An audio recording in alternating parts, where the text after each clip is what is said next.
kaget, tapi kemudian Yosua mengancam Yang Mulia. Kemudian istri saya menyampaikan dia kemudian melakukan perkosaan terhadap istri saya. Saya tahu kapan kamu bohong, kapan enggak. Cerita kamu nggak masuk di akal. Kalian karena buta dan tertuli, makanya saudara tidak mendengar dan tidak melihat.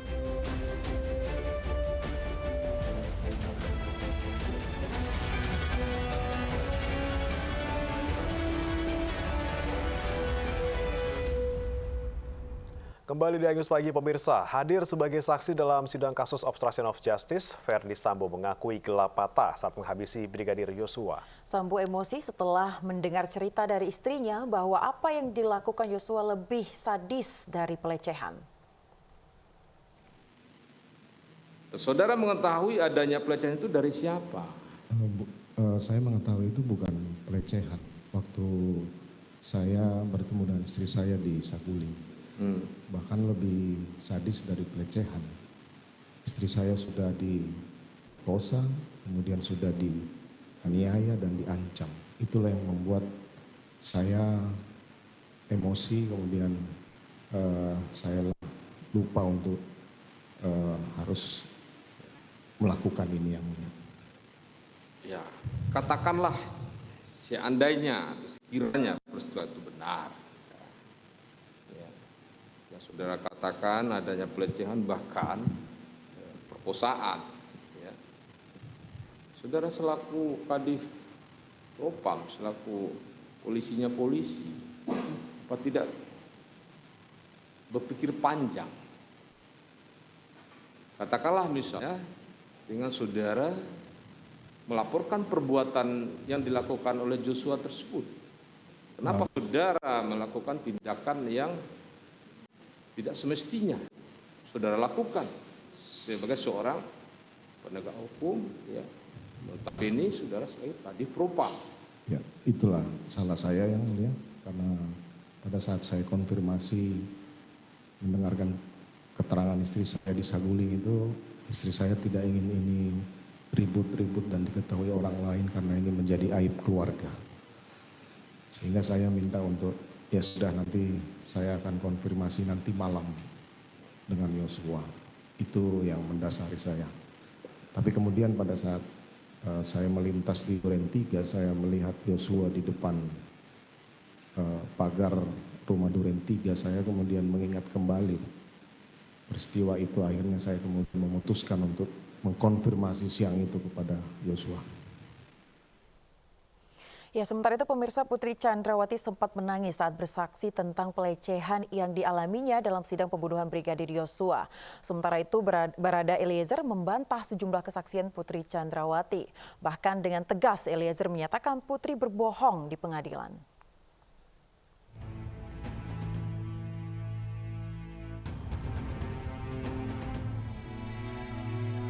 Kenapa bisa memberikan penghargaan kepada orang yang sudah melakukan perkosaan dan penganiayaan serta pengancaman kepada saya, Ubayangkari.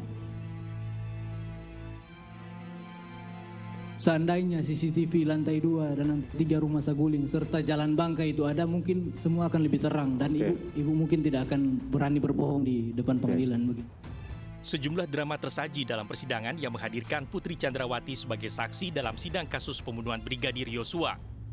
Putri hadir sebagai saksi bagi Barada Eliezer, Ricky Rizal, dan Kuat Ma'ruf. Dalam sidang yang digelar di Pengadilan Negeri Jakarta Selatan, Hakim mencecar Putri terkait peristiwa di Magelang pada 7 Juli 2022. Putri pun menangis saat menceritakan pelecehan yang dialaminya.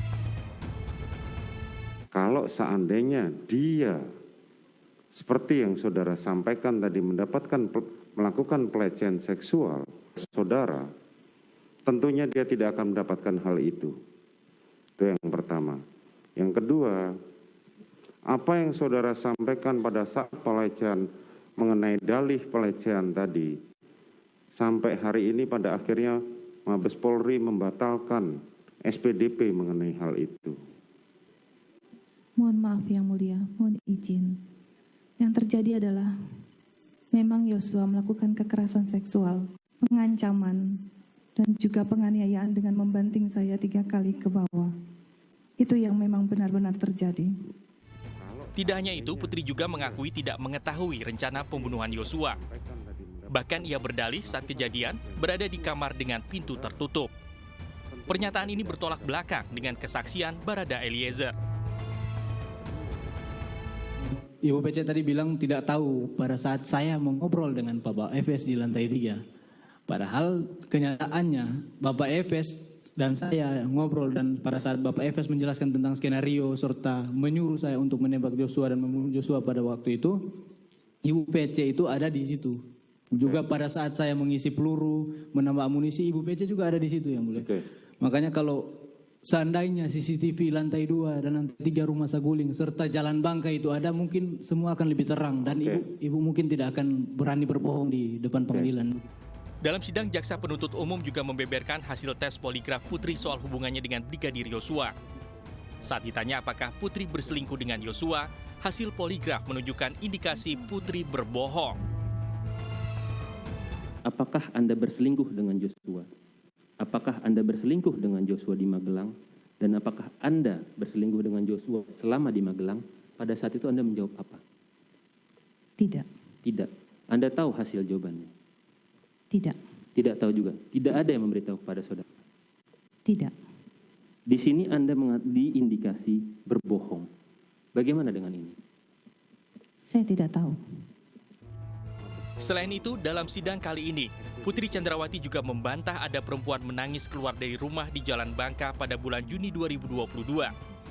Sidang yang digelar pada Senin 12 Desember 2022 pun sempat digelar tertutup atas permintaan Putri. Pernyataan Putri nantinya akan dikonfrontir dalam sidang berikutnya yang mengagendakan pemeriksaan saksi ahli. Tim Liputan iNews melaporkan. Pemirsa, terdakwa perintangan penyidikan pembunuhan Yosua Irfan Widianto membeberkan betapa menakutkannya sosok anggota Propam Polri yang membuatnya tidak berani melawan perintah. Peraih Adi Makayasa itu mengaku takut sehingga bersedia mengamankan CCTV rumah Sambo.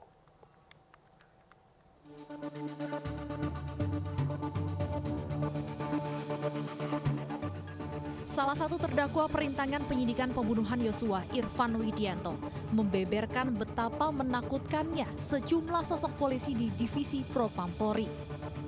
Salah satunya mantan Kaden A Propaminal di Propam Polri yang juga menjadi terdakwa kasus ini, Agus Nurpatria. Irfan mengaku meskipun ia tidak bertugas di Propam Polri, namun ia tidak berani melawan perintah Agus Nurpatria untuk mengamankan CCTV Duren 3. Saya ingin memberi pendapat akhir yang mulia, bahwa mohon izin saudara saksi, bahwa pada prinsipnya saya hanya menjalankan perintah dari komandan selaku Kaden A Paminal, yang komandan pun menyadari bahwa Kombes, pangkat Kombes banyak komandan di Mabes. Namun Kombes di divisi Paminal itu cukup, menurut kami polisi umum sebagian besar itu sangat menakutkan apabila perintahnya tidak dilaksanakan. Komandan saja juga tidak berani melawan perintah dari Karo Paminal, apalagi saya melawan perintah dari komandan. Dalam kasus ini, Ferdi Sambo bersama 6 anggota Polri lainnya didakwa merintangi penyidikan kasus pembunuhan Yosua dengan merusak CCTV yang membuat penyidikan menjadi terhambat. Tim Liputan iNews melaporkan. Istri saya kemudian kaget, tapi kemudian Yosua mengancam yang mulia. Kemudian istri saya menyampaikan dia kemudian melakukan perkosaan terhadap istri saya. Saya tahu kapan kamu bohong, kapan enggak. Cerita kamu nggak masuk di akal. Kalian karena buta dan tertuli, makanya saudara tidak mendengar dan tidak melihat.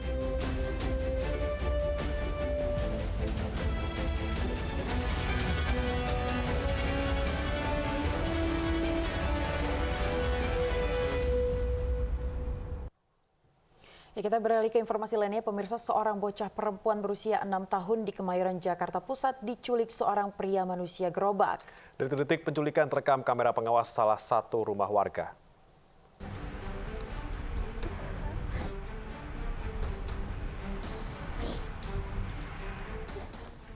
10 hari berpisah dengan buah hatinya membuat ibu ini tidak mampu membendung kesedihan. Ibu korban berharap putrinya bisa segera ditemukan dalam kondisi sehat. Sebelumnya, detik-detik penculikan seorang bocah perempuan oleh pria paruh baya di Jalan Gunung Sahari, Kemayoran, Jakarta Pusat terekam kamera pengawas. Menggunakan sebuah bajai yang telah disewa pelaku, korban kemudian dibawa kabur tanpa perlawanan.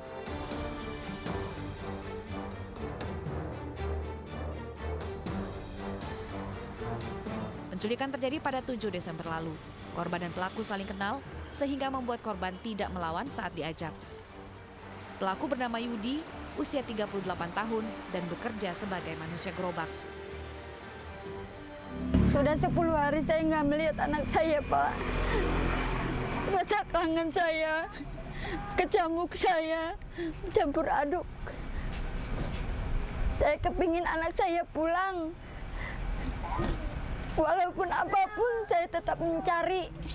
Dimanapun dia berada saya tetap mencari. Dengan apapun saya tetap mencari agar anak saya pulang. Orang tua korban telah melaporkan penculikan putrinya ke polisi.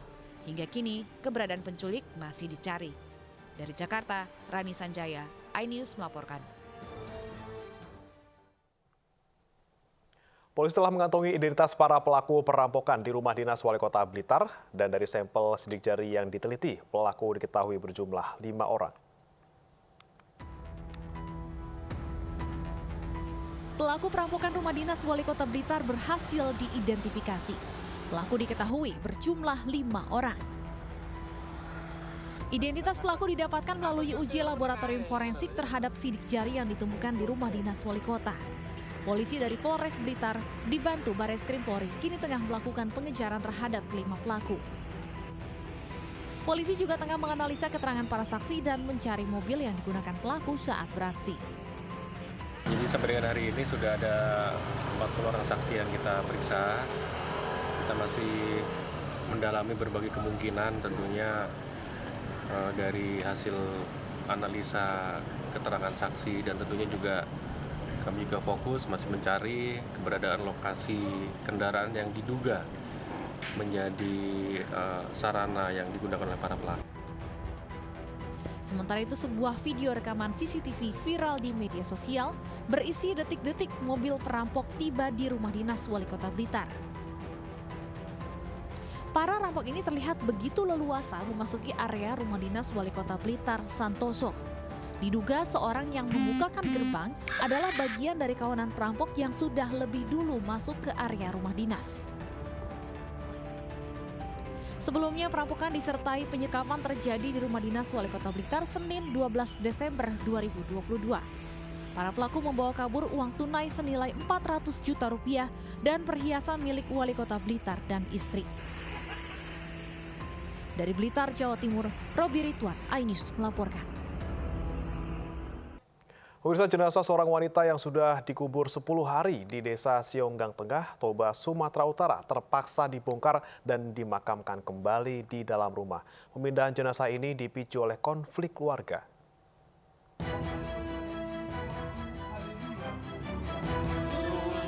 Prosesi pemakaman yang dilakukan di Desa Sionggang Tengah, Toba, Sumatera Utara viral di media sosial. Pasalnya jenazah dimakamkan di dalam sebuah rumah. Frida Boru Tambun sebelumnya telah dimakamkan selama 10 hari di samping makam suaminya bernama Thompson Pardede. Namun jenazah Frida terpaksa dipindahkan karena pihak keluarga tidak mengizinkan jenazah dimakamkan di tanah milik keluarga Marpau.